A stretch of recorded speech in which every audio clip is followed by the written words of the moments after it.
ഒരിക്കൽ രണ്ട് സുഹൃത്തുക്കൾ ഒരു ഗുരുവിനെ കാണാനെത്തി.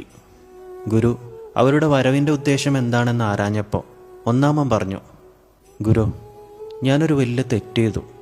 അതെൻ്റെ മനസ്സിനെ വല്ലാതെ ബാധിക്കുന്നു. എനിക്ക് ഉറങ്ങാൻ പോലും സാധിക്കുന്നില്ല. അങ്ങ് എനിക്കൊരു ഉപദേശം തരണം. ഗുരു അയാളുമായി സംസാരിച്ചു കൊണ്ടിരുന്നപ്പോൾ രണ്ടാമൻ ഇതിലൊന്നും വലിയ കാര്യമില്ല എന്ന മട്ടിൽ കുറച്ച് ദൂരെ മാറിയിരിക്കുന്നുണ്ടായിരുന്നു. അപ്പോൾ ഗുരു രണ്ടാമനോട്, നിങ്ങൾ ജീവിതത്തിൽ ഒരു തെറ്റും ചെയ്തിട്ടില്ലേ എന്ന് ചോദിച്ചു. അപ്പോൾ അയാൾ മറുപടി പറഞ്ഞു, ഞാൻ തെറ്റുകളൊക്കെ ചെയ്തിട്ടുണ്ട്. ഇതുപോലുള്ള വലിയ തെറ്റുകളൊന്നും ചെയ്തിട്ടില്ല. എൻ്റെ തെറ്റുകളൊക്കെ വളരെ നിസ്സാരമായ തെറ്റുകളാണ്. ഗുരു ഇരുവരോടുമായിട്ട് അവരവരുടെ തെറ്റുകൾക്കനുസരിച്ചുള്ള കല്ലുകൾ എടുത്തു കൊണ്ടുവരാൻ ആവശ്യപ്പെട്ടു. അല്പസമയത്തിനകം ഒന്നാമനൊരു വലിയ കല്ലുമായി തിരികെ എത്തി.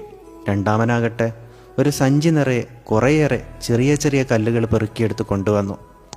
ഗുരു വീണ്ടും പറഞ്ഞു, നിങ്ങൾ കൊണ്ടുവന്ന കല്ലുകൾ അവ എടുത്ത സ്ഥലത്ത് തന്നെ തിരിച്ചു കൊണ്ടുവെക്കണം. ഒന്നാമൻ അയാളുടെ വലിയ കല്ല് അയാൾ എടുത്ത സ്ഥലത്ത് തന്നെ തിരികെ കൊണ്ടുവച്ചു. എന്നാൽ രണ്ടാമൻ താൻ ഇത്രയും കല്ലുകൾ എവിടെ നിന്നൊക്കെയാണ് പെറുക്കിയെടുത്തതെന്ന് ഓർമ്മിക്കാനാവാതെ അവിടെ തന്നെ നിന്നു. അപ്പോൾ ഗുരു അവരോട് പറഞ്ഞു, നോക്കൂ, തെറ്റ് എന്നത് മനുഷ്യ സഹജമാണ്. എന്നാൽ ഓരോ തവണ തെറ്റുകളിൽ വീഴുമ്പോഴും അവിടെ നിന്ന് എഴുന്നേൽക്കാൻ നമ്മൾ പഠിക്കണം. നമ്മൾ ചെയ്യുന്ന തെറ്റുകൾ നിസ്സാരങ്ങളാണെന്ന് ന്യായീകരിക്കുമ്പോൾ നാം അവ ആവർത്തിച്ച് ചെയ്തുകൊണ്ടേയിരിക്കും. എന്നാൽ ആ തെറ്റുകളിൽ നിന്ന് പിന്മാറാൻ കഠിനാധ്വാനവും നിരന്തര പരിശ്രമവും ആവശ്യവുമാണ്.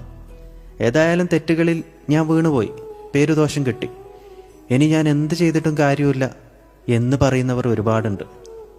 എന്നാൽ ആ വീണ തെറ്റുകളിൽ നിന്ന് എഴുന്നേൽക്കാൻ ഓരോരുത്തർക്കും സാധിക്കണം. വലിയതായാലും ചെറിയതായാലും തെറ്റ് തന്നെയാണ്. മോഷ്ടിക്കുന്നതൊരു പേനയായാലും കാറായാലും രണ്ടും മോഷണം തന്നെ. പരീക്ഷയ്ക്ക് കോപ്പിയടിക്കുന്നവരും കോപ്പിയടിക്കാൻ സഹായിക്കുന്നവരും ഒരുപോലെ തെറ്റ് ചെയ്യുന്നുണ്ട്.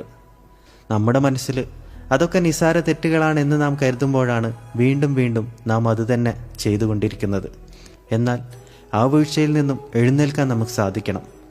തെറ്റുകളിൽ പശ്ചാത്തപിക്കാൻ സാധിക്കണം. തിരുത്താൻ സാധിക്കാത്ത തെറ്റുകളാണ് പലപ്പോഴും പലരെയും നശിപ്പിച്ചിട്ടുള്ളത്.